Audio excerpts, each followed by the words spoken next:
Welcome to How You Livin', a transformative podcast featuring best-selling author, inspirational speaker, and minister, Dr. Rick Rigsby. And now, Dr. Rick.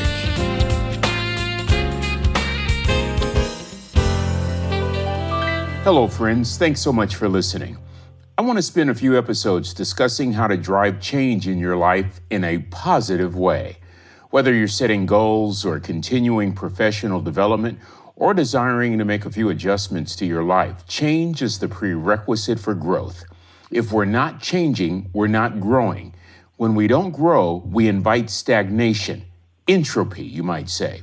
Entropy, the second law of thermodynamics, which suggests anything made up of a physical matter is in the process of decay and eventual chaos. Here's the bottom line. To merely exist in life, to coast without change, to be comfortable in one's position, promotes stagnation, encourages entropy. Not only that, we lose the benefit brought about by moving forward.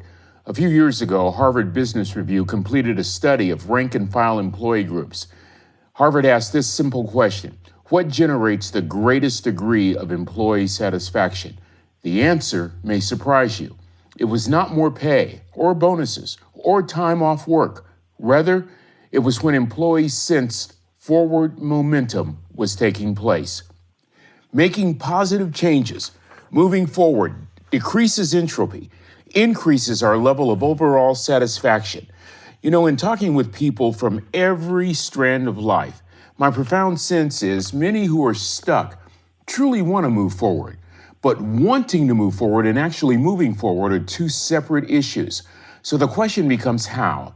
How does one advance and make positive changes? Answering this question in a pragmatic way is the objective for this series of podcast episodes. So friends, join me on this journey. Whether you need to make professional changes by growing your skill set or continuing your education, or whether you need to make personal changes like improving your mental health, dealing with addictions, seeking more quiet time for reflection, losing weight, getting in better shape, or saving money, whatever the change, let's work on developing a roadmap together. You see, this series is motivated by my decision to make positive changes necessary to improve my health. Simply stated, over the last couple of years, I've lost over 100 pounds. While that's a major achievement, that's not the greatest achievement in my books. I have incorporated simple, basic changes on a daily basis that have transformed my life. As crazy as this may sound to you, I firmly believe that losing weight is easy.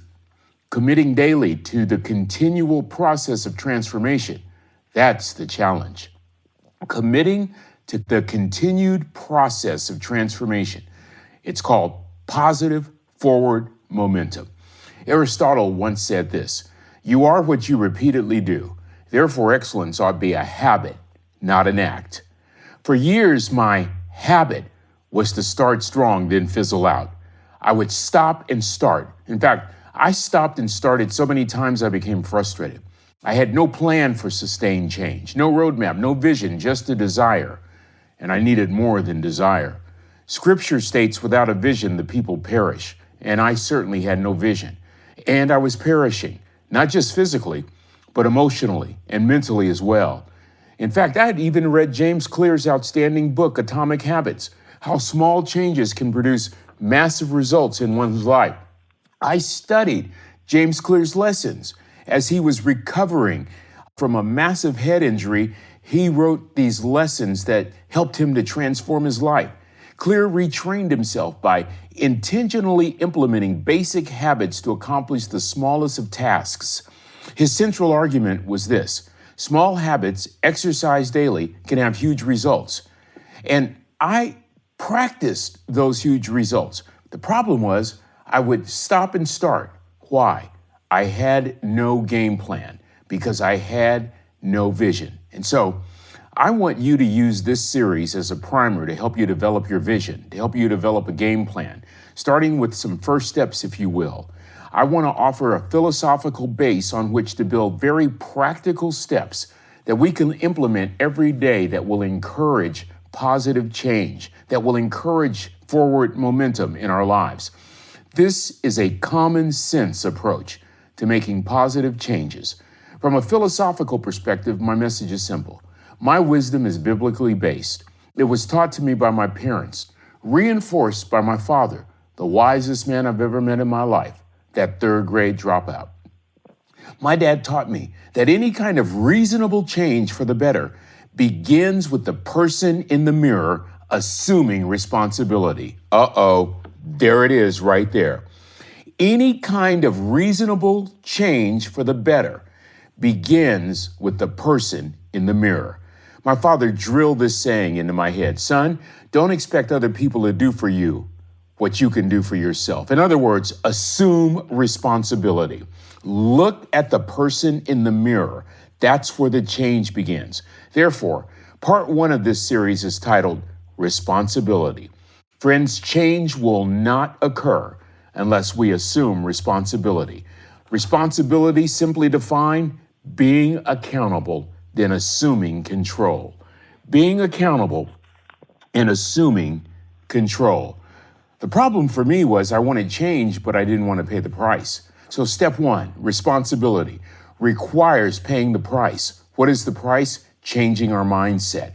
In the words of psychologist Carol Dweck, people have one of two mindsets, either a fixed mindset or a growth mindset.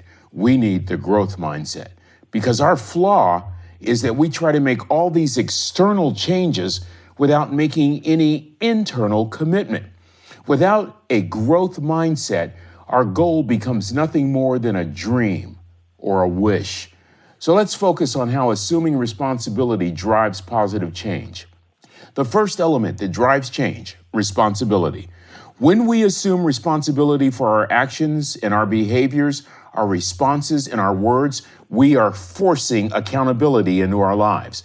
We're placing a demand upon our will to be intentional about change. While this seems like a small thing, the mental shift is seismic.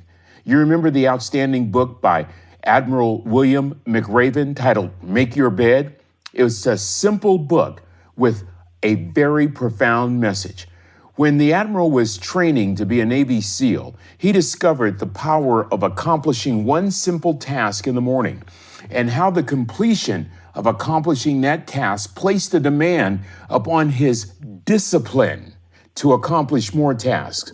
One small step every morning, making his bed, forced a new habit and increased his self-discipline. It also did something else. It developed a mindset of sustained change over a period of time. To fully embrace responsibility is the first step. We must now move from the philosophical to the pragmatic. To be completely accountable, we have to be transparent. Thus, the action step to improve personal responsibility is this. Friends, we must make a right estimate of where we are. Listen again. In order for us to achieve sustained change, we have to move from just a philosophical orientation to being pragmatic. To be completely accountable, we have to be transparent. We have to look at that man in the mirror, look at that woman in the mirror, look at that child in the mirror, and make a right estimate of who we are, of where we are. It was the great preacher Charles Spurgeon who said on one occasion, humility begins with making a right estimate of oneself. Consider the words from the Apostle Paul in the book of Romans, chapter 12, verse 3. I give each of you this warning. Do not think more highly of yourself than you ought think. Wow. You see, friends, one of the greatest challenges for humans is to carefully evaluate ourselves, to have an accurate estimate of where we are. You know, it's easy to make excuses. I was a master at making excuses. I've been heavy all my life. And so I would make justifications about my size rather than formulate a vision to lose weight. Here's a classic example of what I'm talking about. I recall my years of being on the football staff at Texas A&M University. On some occasions after a football game, a player would argue that he made a particular play or he made a particular block. And we didn't see him make the play. We didn't see him make the block, but the player would continue to press his point. However, there was always a day of reckoning videotape session the following day after a game. And during that videotape session, the truth would always be revealed. In more cases than not, the player did not make the play. The player did not make the block. He didn't pick up the linebacker or whatever the case. And I always found it fascinating that the player seemed to be the one that was the most shocked. That's us. That's me. It speaks to our human nature. You see, having a right estimate of ourselves requires courage. You have to look at yourself without looking through the lens of rosy-colored glasses. For whatever the reason, we've duped ourselves into thinking that we could not possibly be the problem. Have you ever listened to people discussing a breakup or a dismissal from a job? Granted, there are times when people are justified, but here's the point. If we begin the process of change by looking squarely and accurately at the person in the mirror, boy, what a great start toward improving our personal responsibility by forcing ourselves to be more accountable. This requires a shift from justification to acknowledgement. In other words, to assume responsibility, we can't blame others. We can't make excuses.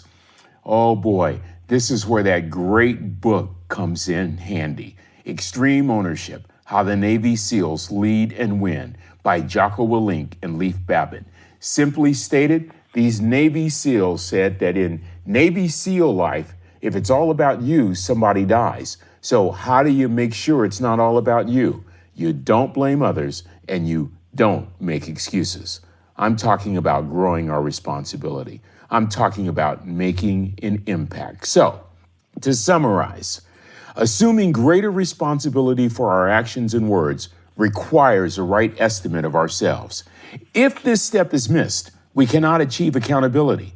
Instead, we'll just continue justifying and blaming and looking for excuses. Here's the good news. As we take this responsibility by making an intentional commitment to be honest with ourselves, we can develop our vision, our game plan, our strategy for what needs to change and how to go about that change in a strategic way. Remember, small daily habits make huge improvements. When we accomplish these habits, our discipline grows, our mindset shifts from fix to growth. I learned this from my personal journey. You see, my excessive weight had always been categorized medically as being morbidly obese. That was the category that I fit into, morbidly obese. However, I just continued justifying my weight with statements like, I look okay, I feel okay. Lies, lies, all lies, stemming from a wrong estimate of myself. Momentum stopped. Forward progress ceased. I didn't have a right estimate of myself. As a result, I wasn't holding myself accountable. Momentum is generated when we remove taxes. Listen carefully. Blaming is a tax that slows us down. Excuse making, a tax that slows us down. Rather than moving forward in a positive way, our vision becomes co-opted by taxes that literally slow us down. So the first step when it comes to developing our roadmap, our vision, is looking at the person in the mirror and having the courage to be completely transparent and develop greater accountability. From this clear assessment, we develop a vision of where we are and what we need to accomplish. Next, we begin with developing small habits, one step at a time, like making our bed. This will change our mindset. It'll grow our discipline. Wow, those are two prerequisites that are essential to driving positive change. So start right there with those baby steps. Well, that's going to do it for this episode. Until we meet again, this is Dr. Rick, asking the most important question I can ask. How you living? Are you ready to make an impact in your world right now? Do you want to stop existing and start living your best life right now? Dr. Rick wants to give you the first chapter of his best-selling book, Lessons from a Third Grade Dropout, absolutely free. Just go to www.rickrigsby.com/free gift to get the print or audiobook right now. This is thepodcastfactory.com.